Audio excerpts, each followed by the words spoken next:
Shalom semuanya. Tahun 2021 adalah tahun integritas, the year of integrity. Menurut Westminster Dictionary of Theological Terms, integritas adalah istilah teologis untuk menunjukkan kemurnian dan kejujuran sebagaimana manusia diciptakan dalam rupa dan gambar Allah. Setelah manusia jatuh ke dalam dosa, maka gambar dan rupa Allah itu menjadi rusak. Pada saat kita menjadi orang percaya melalui proses pengudusan atau sanctification, gambar dan rupa Allah dikembalikan lagi, yaitu kita dijadikan serupa dengan gambar Yesus. Oleh karena itu, kita harus mau diproses oleh Allah. Panutan kita untuk menjadi orang yang berintegritas adalah Tuhan Yesus, sebab dialah the man of integrity. Dalam Matius 22 ayat 16 dituliskan bahwa sekalipun ahli Taurat dan orang Farisi berniat menjerat Tuhan Yesus, ternyata tanpa disadari mereka justru mengakui integritas Tuhan Yesus dengan berkata, "Guru, kami tahu Engkau adalah seorang yang jujur dan dengan jujur mengajar jalan Allah, dan Engkau tidak takut kepada siapapun juga, sebab Engkau tidak mencari muka." Kata seorang yang jujur dalam terjemahan New International Version menggunakan kata man of integrity atau orang yang berintegritas. Seorang yang jujur atau yang berintegritas itu artinya apa yang ada di dalam hatinya, di pikirannya, yang diucapkannya dan yang dilakukannya itu sama, selaras dengan pikiran Tuhan. Seorang yang berintegritas itu karena dia mengasihi dan takut akan Tuhan. Dan Tuhan memberikan berkat kepada orang yang berintegritas, seperti yang terdapat dalam Mazmur 25 ayat 12-14 yang berkata, "Siapakah orang yang takut akan Tuhan? Kepadanya Tuhan menunjukkan jalan yang harus dipilihnya. Orang itu sendiri akan menetap dalam kebahagiaan, dan anak cucunya akan mewarisi bumi. Tuhan bergaul karib dengan orang yang takut akan Dia, dan perjanjiannya diberitahukannya kepada mereka." Haleluya! Seorang yang berintegritas bukan seperti ahli-ahli Taurat dan orang Farisi. Dalam Matius 23 ayat 1 sampai dengan 36, Tuhan Yesus berkata bahwa ahli-ahli Taurat dan orang-orang Farisi telah menduduki kursi Musa. Sebab itu, turutilah dan lakukanlah segala sesuatu yang mereka ajarkan kepadamu. Tetapi janganlah kamu turuti perbuatan-perbuatan mereka, karena mereka mengajarkannya tetapi tidak melakukannya. Tuhan Yesus berkata bahwa ahli Taurat dan orang Farisi adalah orang yang munafik. Di sebelah luar mereka tampaknya benar di mata orang, tetapi di sebelah dalam mereka penuh kemunafikan dan kedurjanaan. Tuhan Yesus berkata kepada ahli Taurat dan orang Farisi, "Hai kamu ular-ular, hai kamu keturunan ular beludak, bagaimanakah mungkin kamu dapat meluputkan diri dari hukuman neraka?" Saya juga akan mengingatkan kepada kita semua, terutama kepada para pengkhotbah, para guru, juga para pengajar. Kalau saudara mengajarkan kebenaran firman Tuhan dan itu belum saudara lakukan, lebih baik dengan jujur diakui. Tahun 2021 menurut kalender Ibrani adalah tahun 5781 yang disebut juga sebagai tahun P Aleph, yang artinya 81. P atau angka 80 menggambarkan sebuah mulut. Tuhan Yesus mengingatkan kita dalam Matius 12 ayat 36 dan 37. "Tetapi aku berkata kepadamu, setiap kata sia-sia yang diucapkan orang harus dipertanggungjawabkannya pada hari penghakiman. Karena menurut ucapanmu engkau akan dibenarkan, dan menurut ucapanmu pula engkau akan dihukum." Salah satu arti dari kata sia-sia adalah berdusta. Kalau kita mengajarkan kebenaran tetapi tidak dilakukan, itu sama saja dengan berdusta. Amsal 6 ayat 16 dan 17 berkata bahwa dusta itu perkara yang dibenci Allah. Amsal 11 ayat 1 berkata, neraca serong adalah kekejian bagi Tuhan, tetapi ia berkenan akan batu timbangan yang tepat. Neraca serong bisa diartikan sebagai berdusta, dan itu merupakan kekejian bagi Tuhan. Dalam Yakobus 2 ayat 17 dikatakan bahwa iman tanpa perbuatan pada hakikatnya adalah mati. Jadi kalau kita percaya kebenaran firman Tuhan, kita perkatakan tetapi tidak dilakukan, pada hakikatnya mati. Dan itu dilakukan oleh orang yang tidak berintegritas. Karena itu, saya mengajak saudara agar kita semua menjadi orang yang berintegritas. Mazmur 15 ayat 1 berkata, Tuhan, siapakah yang boleh menumpang dalam kemahmu? Siapa yang boleh diam di gunungmu yang kudus? Salah satu syaratnya adalah seperti yang terdapat dalam Mazmur 15 ayat 4 bagian B, yang diperuntukkan bagi orang yang berpegang pada sumpah meskipun rugi. Seorang yang berintegritas akan tetap berpegang pada sumpah meskipun rugi. Seorang yang berintegritas biasanya oleh kebanyakan orang dunia dianggap sebagai orang yang bodoh, sok suci, sok jujur, sehingga mengalami banyak kerugian dalam tanda petik. Kebanyakan orang dunia meskipun sudah berjanji atau bersumpah, tetapi kalau mereka menderita kerugian, mereka akan berbalik dan dengan segala macam cara akan mencari jalan supaya tidak merugi. Jadi hati-hati. Jangan sampai saudara terpancing atau tergoda melakukan hal-hal yang seperti itu. Seorang yang berintegritas akan melakukan seperti yang Daud lakukan dalam Mazmur 26 ayat 1 sampai dengan 3 yang berkata, berilah keadilan kepadaku ya Tuhan, sebab aku telah hidup dalam ketulusan kepada Tuhan. Aku percaya dengan tidak ragu-ragu. Ujilah aku ya Tuhan, dan cobalah aku. Selidikilah batinku dan hatiku, sebab mataku tertuju kepada kasih setiamu, dan aku hidup dalam kebenaranmu. Daud bukan orang yang sempurna secara moral, tetapi Alkitab mencatat bahwa kehidupannya mencontohkan karakter yang dewasa, tulus dan jujur di hadapan Tuhan. Jadi Daud adalah orang yang berintegritas. Daud berani berkata kepada Tuhan, ujilah aku ya Tuhan, dan cobalah aku. Selidikilah batinku dan hatiku, sebab mataku tertuju pada kasih setiamu, dan aku hidup dalam kebenaranmu. Saya teringat di awal pelayanan saya, Tuhan memberikan kepada saya sebuah lagu tentang ujilah aku. Ujilah aku Tuhan, cobalah aku Tuhan, selidiki batinku dan hatiku, mataku tertuju padamu. Aku cinta padamu Tuhan, aku rindu hadiratmu Tuhan, aku ingin selalu dekat padamu, menikmati kehadiranmu. Menyanyi Hosana bagi Rajaku yang duduk di tahta. Aku muliakan dan ku agungkan, Kau layak disembah,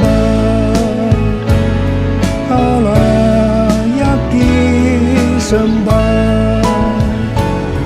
Kau layak disembah.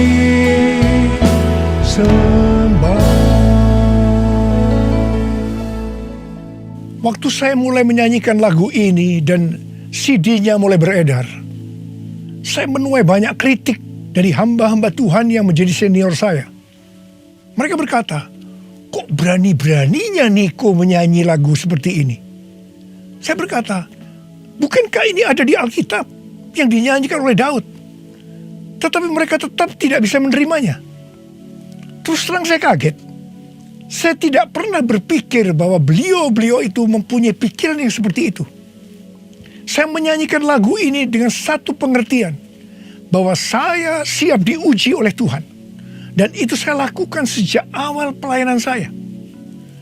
Mungkin ada di antara saudara yang tidak berani menyanyikan lagu ini. Saya pernah mendengar orang yang berkata, itu kan Pak Niko yang berani.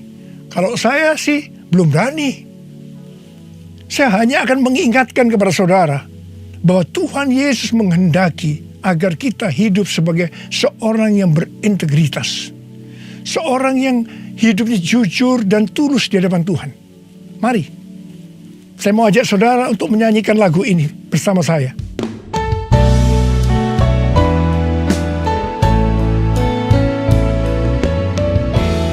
Ujilah aku, Tuhan, cobalah aku, Tuhan, selidiki batinku dan hatiku, mataku tertuju padamu. Aku cinta padamu, Tuhan, aku rindu hadirat-Mu, Tuhan. Aku ingin selalu dekat padamu, menikmati kehadiran-Mu. Menyanyi Hosana bagi Rajaku yang duduk di tahta. Aku muliakan dan ku agungkan, Kau layak disembah, Kau layak disembah,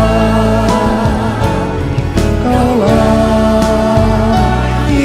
disembah.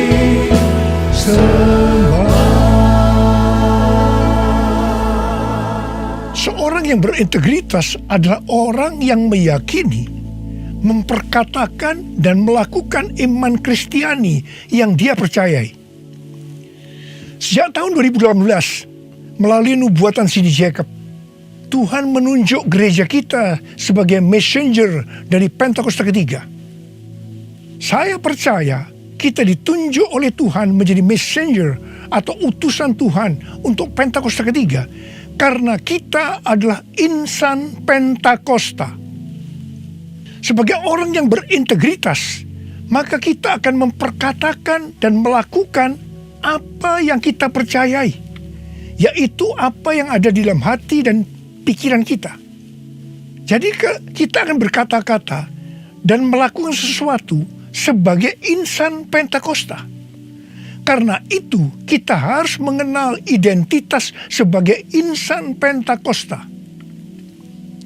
Dari zaman Azusa Street yang disebutkan sebagai Pentakosta kedua sampai dengan saat ini, bahwa kegerakan Pentakosta secara garis besarnya terdiri dari 3 grup besar.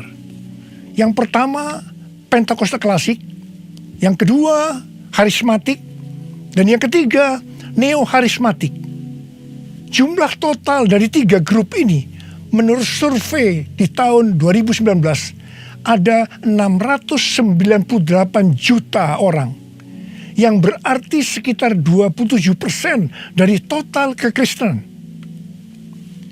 Sinode Gereja Betel Indonesia atau GBI, di mana gereja kita termasuk di dalamnya, adalah grup Pentakosta klasik, seperti yang terlihat dalam pengakuan iman GBI.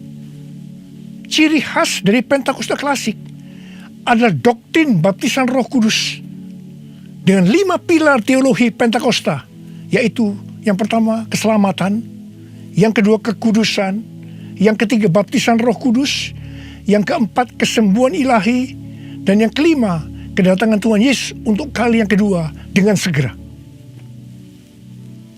Sejak sebelum dunia ini dijadikan, Allah berinisiatif menyediakan keselamatan bagi semua orang. Allah memanggil kita kepada keselamatan melalui Injil, dan kita menerima kasih karunia-Nya secara gratis melalui respon iman kita. Keselamatan yang diberikan kepada kita bukan karena usaha kita, tetapi karena pemberian Allah. Karena itu jangan ada yang memegahkan diri. Pada waktu kita percaya kepada Tuhan Yesus sebagai Tuhan dan Juru Selamat kita bertobat dan kita mengalami kelahiran baru. Kelahiran baru adalah awal perjalanan rohani kita di dalam Kristus.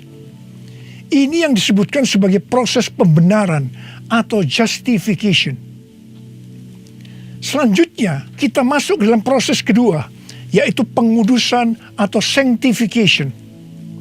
Dalam proses ini kita dikuduskan terus-menerus oleh Roh Kudus dan firman Allah, disertai proses-proses yang menyakitkan bagi kedagingan kita.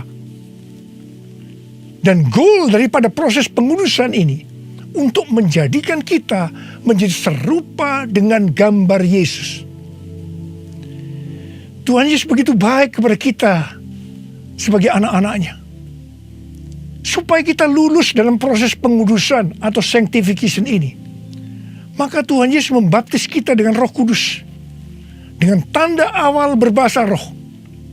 Selain itu, sebagai penyembuh atau pembuat mujizat, Tuhan Yesus selalu siap untuk memberikan kesembuhan dan mujizat kepada kita yang membutuhkan, yang sedang berada dalam proses pengudusan atau sanctification.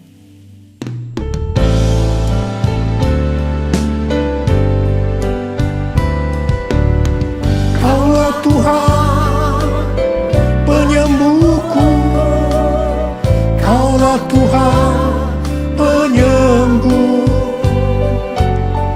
Kau berfirman dan sembuhkanku.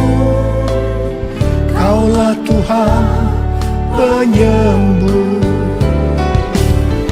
Kaulah Tuhan penyembuhku. Kaulah Tuhan penyembuh. Kau berfirman dan sembuhkanku. Kaulah Tuhan penyembuh. Proses terakhir dari proses keselamatan ini adalah proses glorification atau proses pemuliaan, di mana orang-orang yang menjadi serupa dengan gambar Yesus yang akan ikut dalam pengangkatan pada waktu Tuhan Yesus datang yang kedua kalinya di awan-awan. Kita percaya kedatangan Tuhan Yesus secara tiba-tiba dan dengan segera. Kita diingatkan melalui Filipi 2 ayat 12 dan 13 yang pada prinsipnya berkata, kerjakanlah keselamatanmu dengan takut dan gentar, karena Allah lah yang mengerjakan di dalam kamu baik kemauan maupun pekerjaan menurut kerelaannya. Baptisan Roh Kudus adalah bagian yang paling penting dari 5 pilar teologi Pentakosta, yang sekaligus menjadi bagian sentral dari seluruh pengajaran insan Pentakosta. Kita percaya bahwa setiap orang percaya yang telah disucikan hatinya dapat mengalami baptisan Roh Kudus dengan tanda awal berbahasa roh. Tujuan dari baptisan Roh Kudus ini adalah agar pengurapan di dalam pelayanan lebih maksimal. Karena baptisan Roh Kudus ini memiliki 2 fungsi, yaitu supaya kita lebih intim dengan Tuhan Yesus dan akan memberikan kuasa untuk menyelesaikan amanat agung. Dalam Matius 12 ayat 31 dan 32, Tuhan Yesus berkata, sebab itu aku berkata kepadamu, segala dosa dan hujat manusia akan diampuni, tetapi hujat terhadap Roh Kudus tidak akan diampuni. Apabila seorang mengucapkan sesuatu menentang anak manusia, ia akan diampuni. Tetapi jika ia menentang Roh Kudus, ia tidak akan diampuni. Di dunia ini tidak, dan di dunia yang akan datang pun tidak. Menentang dan menghujat Roh Kudus di sini juga bisa berarti menentang dan menghujat bahasa roh. Jadi kalau ada yang tidak percaya dengan bahasa roh, jangan menghujat, jangan menentang. Lebih baik banyak berdoa. Sekarang ada orang yang membuat bahasa roh sebagai bahan lelucon supaya orang tertawa. Saya hanya akan mengingatkan kepada saudara yang melakukan seperti ini, supaya saudara bertobat dan minta ampun kepada Tuhan. Roh Kudus yang dicurahkan di kamar loteng Yerusalem 2000 tahun yang lalu, itu adalah untuk memberikan kuasa untuk melakukan amanat agung. Ini disebutkan sebagai Pentakosta pertama. Pentakosta pertama ini dahsyat, sebab dalam kurun waktu 100 tahun, 70% dari dunia yang dikenal waktu itu, yaitu yang berada di bawah kekaisaran Romawi, menjadi Kristen. Pertanyaannya, apakah amanat agung sudah selesai? Jawabannya, belum. Karena itu pada tahun 1906, kembali Roh Kudus dicurahkan di Azusa Street, yang disebutkan sebagai Pentakosta kedua.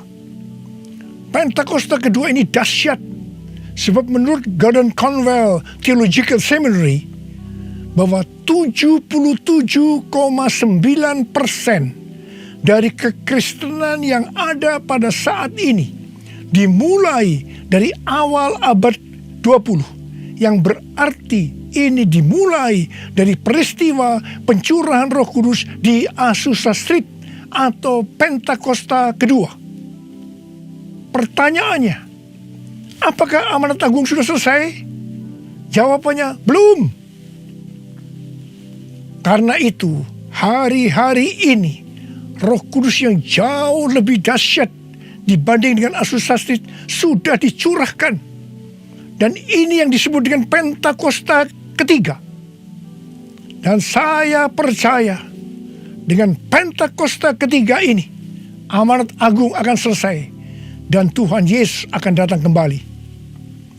Mari, saudara yang rindu dipakai oleh Tuhan untuk menyelesaikan amanat agung, kita sama-sama berkata kepada Tuhan, curahkan Roh Kudus-Mu ya Tuhan, api Pentakosta ketiga, supaya kami menyelesaikan amanat agung Tuhan Yesus.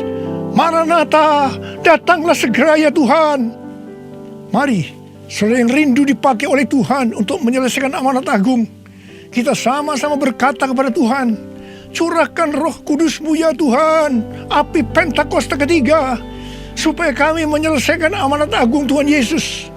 Maranatha, datanglah segera ya Tuhan Yesus. Curahkanlah kuasa-Mu Tuhan, mujizat terjadi di tempat ini. Curahkanlah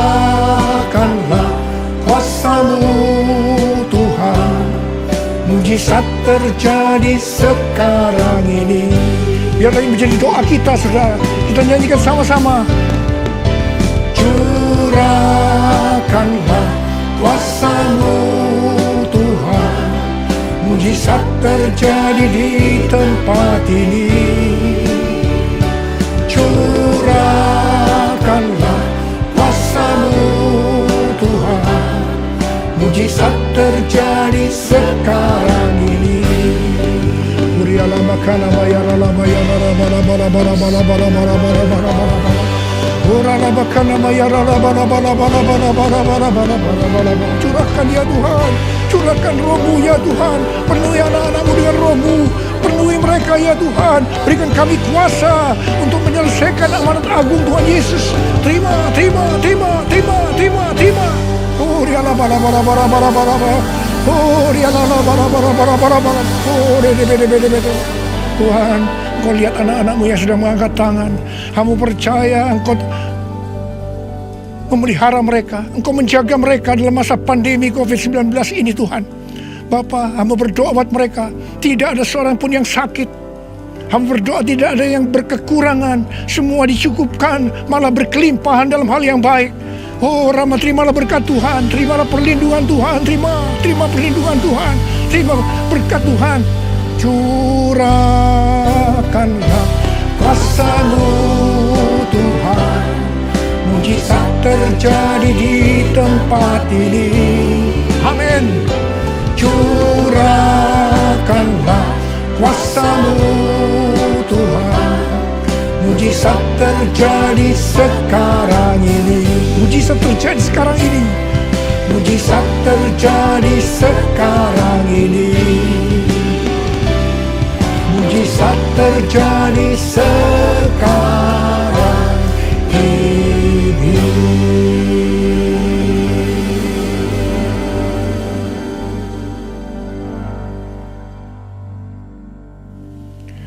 Mari saudara-saudara, kita akan masuk dalam perjamuan kudus.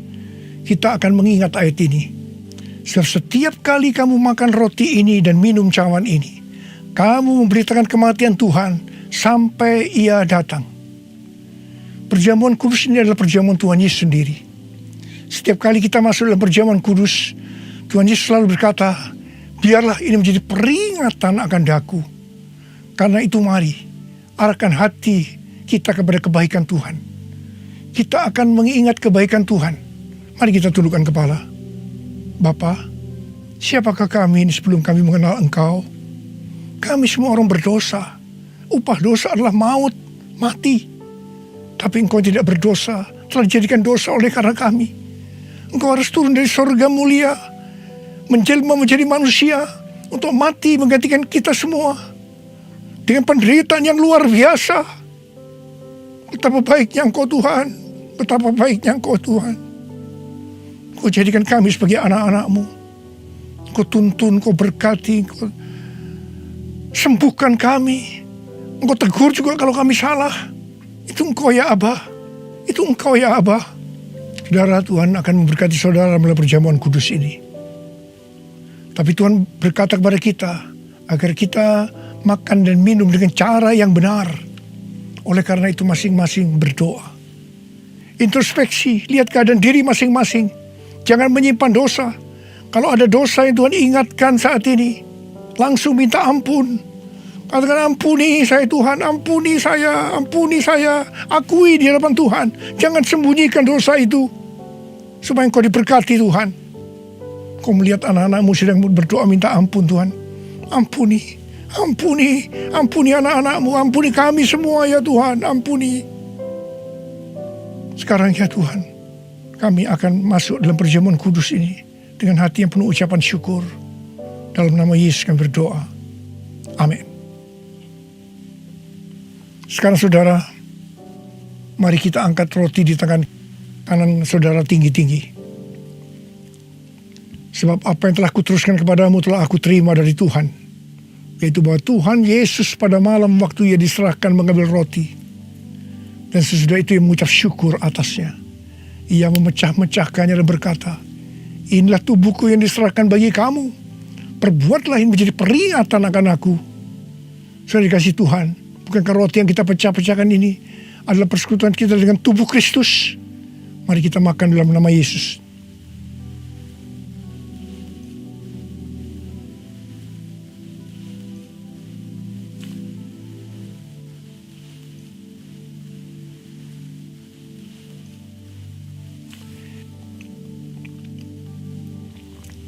Sekarang angkat cawan di tangan kanan saudara tinggi-tinggi.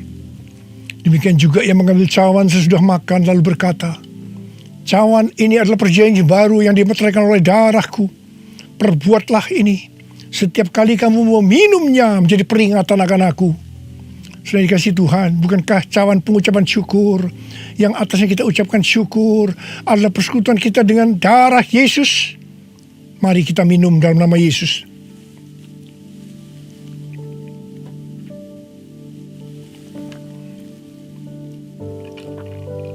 Sekarang ucapkan syukur dan terima kasih dengan suara. Jangan diam. Oh ya Tuhan, terima kasih. Terima kasih ya Tuhan. Terima kasih. Ora la bayara la bashandara gala bayara la bayara. Oh, terima kasih Tuhan, terima kasih ya Tuhan, terima kasih. Oh, terima kasih ya Tuhan. Terima kasih Yesusku, terima kasih Yesusku. Puji syukur hanya bagi Tuhanku. Terima kasih Yesusku, terima kasih Yesusku. Puji syukur hanya bagi Tuhanku. Terima kasih Yesusku, terima kasih Yesusku. Puji syukur hanya bagi Tuhanku. Terima kasih Yesusku, terima kasih Yesusku. Puji syukur hanya bagi Tuhanku. Puji syukur hanya bagi Tuhanku. Puji syukur hanya bagi Tuhanku.